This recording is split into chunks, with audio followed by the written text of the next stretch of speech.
Assalamualaikum warahmatullahi wabarakatuh. Salam sejahtera untuk kita semua. Perkenalkan, nama saya Adi Slamet Saputro. eh Kali ini saya akan menjelaskan materi pendidikan kewarganegaraan ya. Kami dari kelompok keempat, di dalamnya itu ada saya sendiri, Adi Slamet Saputro, kemudian Aditya Pratama, Dita Nabila, dan Fitri Fazri Rizkiah.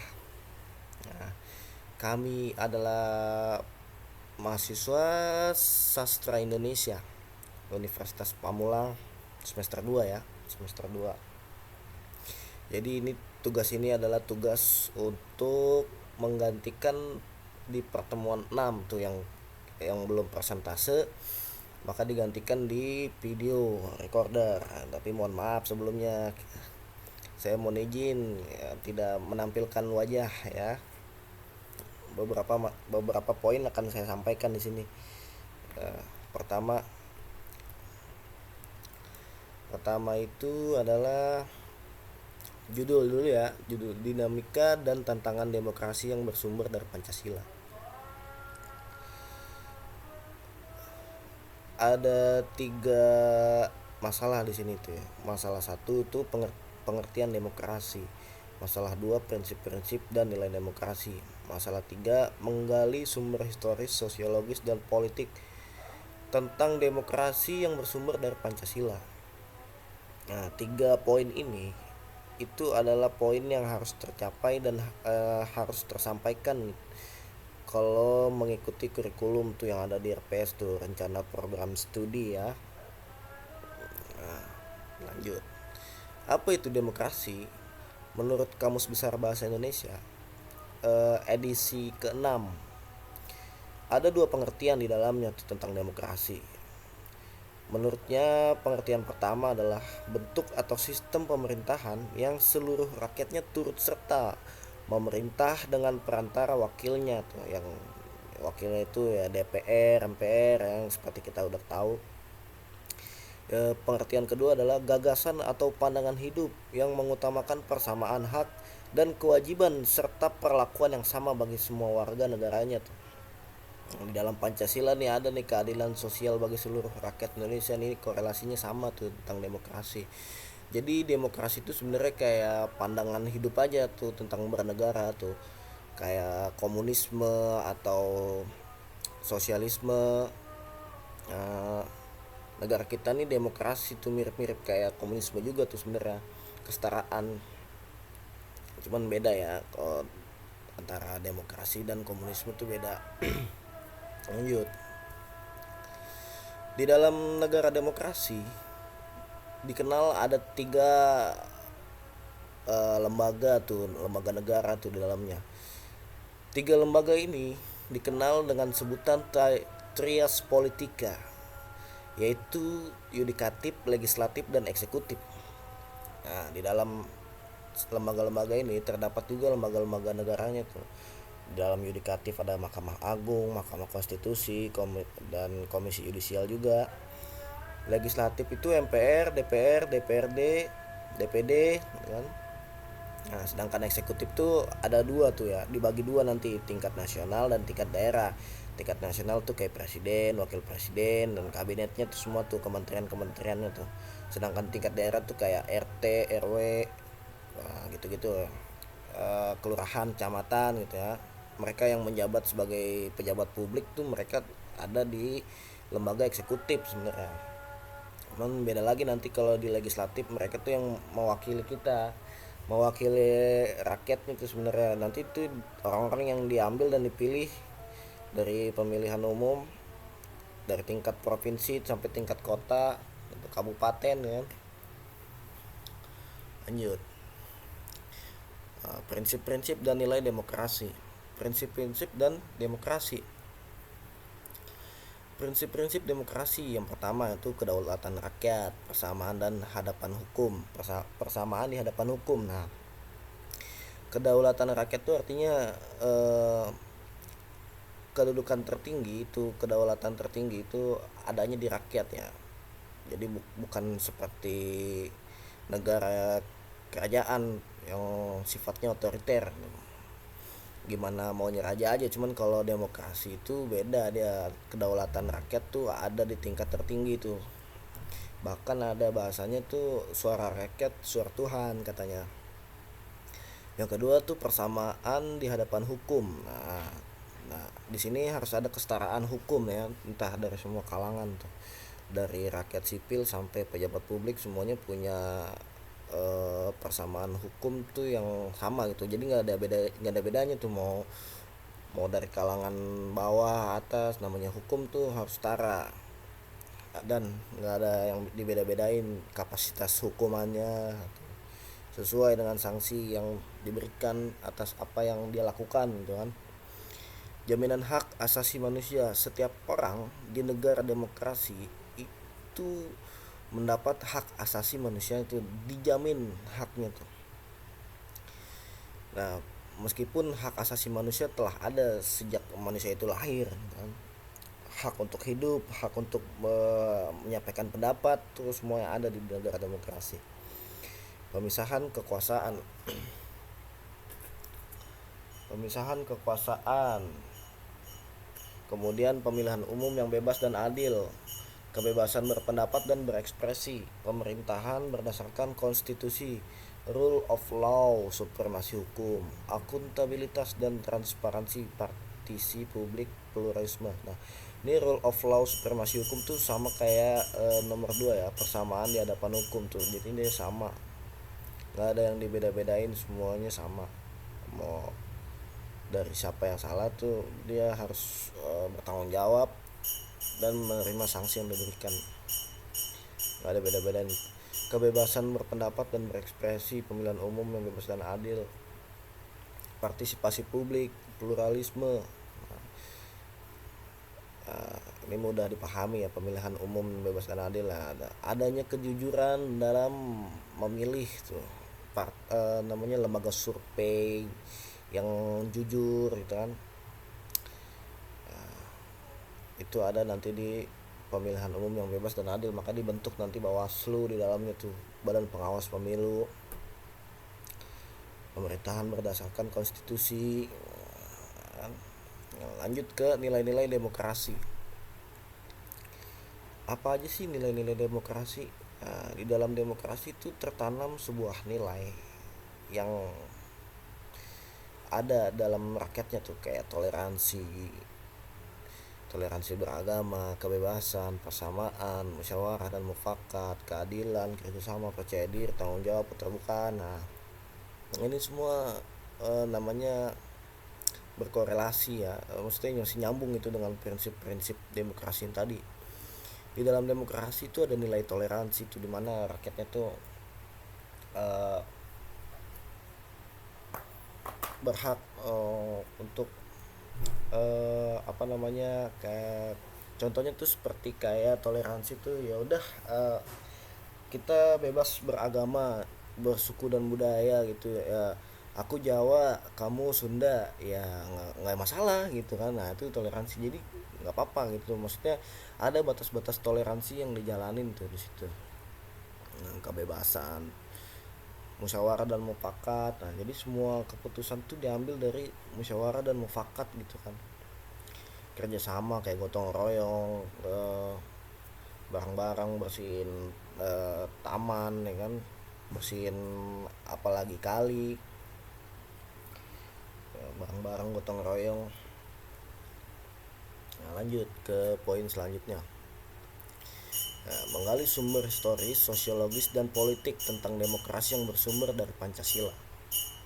Nah, di sini kita lihat nih sumber historis demokrasi Pancasila tuh. Apa aja sih sumber historis demokrasi Pancasila? Nah, 1. Demokrasi asli Nusantara. Nah,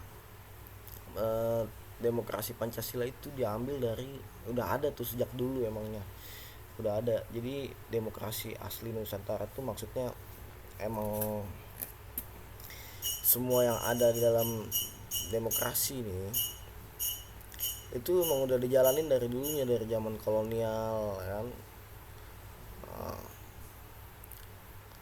Apa namanya, jauh sebelum kemerdekaan tuh emang udah ada tuh nilai-nilai demokrasi itu. makanya disebut demokrasi asli Nusantara gitu. Di dalamnya juga ada pengaruh Islam. Pengaruh Islam apa aja sih? Pengaruh Islam tuh seperti kayak menekankan pada musyawarah gitu kan. Para pemimpin pergerakan kemerdekaan banyak terinspirasi dari gagasan Islam tentang persamaan dan persaudaraan gitu kan.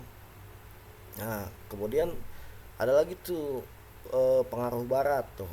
Pengaruh barat tuh di dalamnya tuh ada juga demokrasi modern dari barat juga memberikan kontribusi signifikan kayak kedaulatan rakyat, hak asasi manusia, negara hukum menjadi bagian penting dalam diskursus tentang kemerdekaan dan pembentukan negara Indonesia. Nah, kemudian perumusan Pancasila gitu kan. The founding father melibatkan sintetis dari berbagai nilai yang hidup dalam masyarakat Indonesia, termasuk nilai-nilai demokrasi tradisional, Islam dan Barat gitu. Sila keempat Pancasila atau kerakyatan yang dipimpin oleh hikmat kebijaksanaan dalam permusyawaratan perwakilan secara eksplisit memuat prinsip demokrasi dalamnya. Kemudian ada masa kemerdekaan dan perkembangan. Nah, pada masa kemerdekaan dan perkembangan, Indonesia mengalami berbagai fase perkembangan demokrasi, mulai dari demokrasi liberal, demokrasi terpimpin, hingga demokrasi Pancasila di era reformasi. Pengalaman sejarah ini mempengaruhi pemahaman dan praktik demokrasi di Indonesia. Nah, kemudian kita lihat dari sumber sosiologis demokrasi Pancasila tuh. Satu ada keberagaman sosial budaya. Masyarakat Indonesia itu banyak banget ya sukunya, suku dan budaya, agamanya banyak banget. Dan terima kasih aja. Sorry. Nah, keberagaman sosial budaya.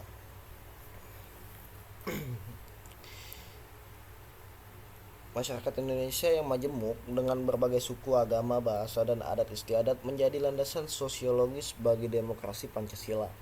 Prinsip musyawarah dan toleransi menjadi penting untuk mengakomodasikan perbedaan dan menjaga persatuan. Nah, kemudian ada nilai gotong royong dan kekeluargaan.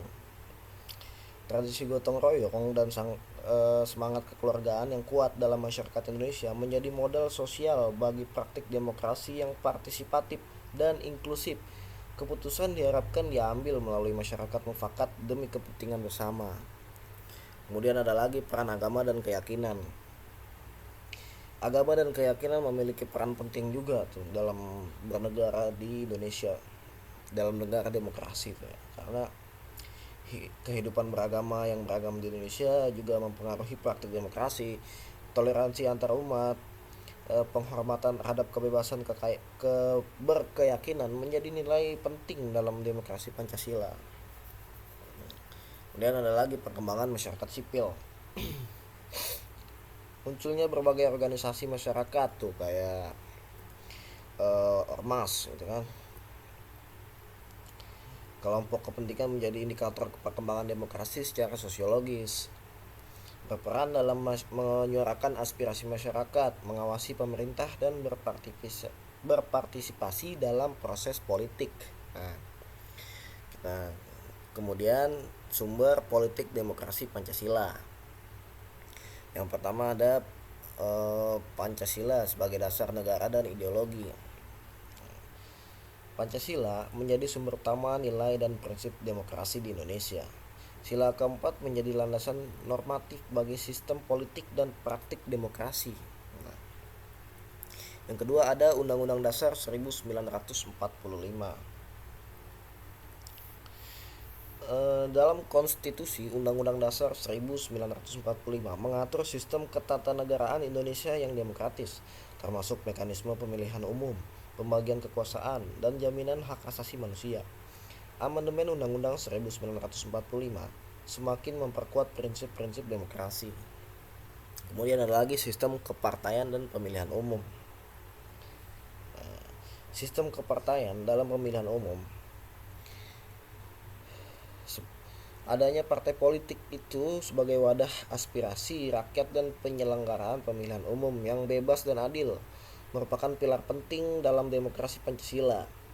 Pemilu menjadi mekanisme utama bagi rakyat untuk berpartisipasi dalam menentukan wakil-wakilnya dan arah kebijakan negara. Kemudian ada lagi lembaga-lembaga demokrasi. Lembaga-lembaga demokrasi. Berbagai lembaga negara seperti MPR, DPR, Presiden, Mahkamah Konstitusi, dan lembaga independen lainnya memiliki peran masing-masing dalam menjalankan sistem demokrasi sesuai dengan prinsip-prinsip Pancasila. Nah, jadi kayak tadi kita balik ke poin kedua ya tadi, yang kedua yudikatif nih. Jadi tiga tiga lembaga ini tuh seharusnya saling bersinergi gitu kan. Ada yudikatif yang memilih tuh pengadilan tuh kan. Dalam hal pengadilan semua ada di yudikatif tuh. Kemudian ada lagi legislatif yang mewakili rakyatnya. Kemudian ada lagi eksekutif, mereka yang menjalankan tugas kan, menjalankan tugas yang seperti undang-undang. Semua seperti sebetulnya undang-undang tuh semua wajib ya dijalankan untuk semua warga negara Indonesia, khususnya itu kan yang negaranya negara demokrasi. Tapi pada kenyataannya, pada praktiknya itu masih lemah gitu kan. Kemudian ada lagi budaya politik demokratis. Perkembangan budaya politik yang menghargai perbedaan pendapat, partisipasi aktif warga negara, supremasi hukum, dan akuntabilitas pemerintah menjadi persyaratan penting bagi berlangsungnya demokrasi Pancasila. Nah, tanpa adanya itu demokrasi Pancasila itu bakal lemah banget.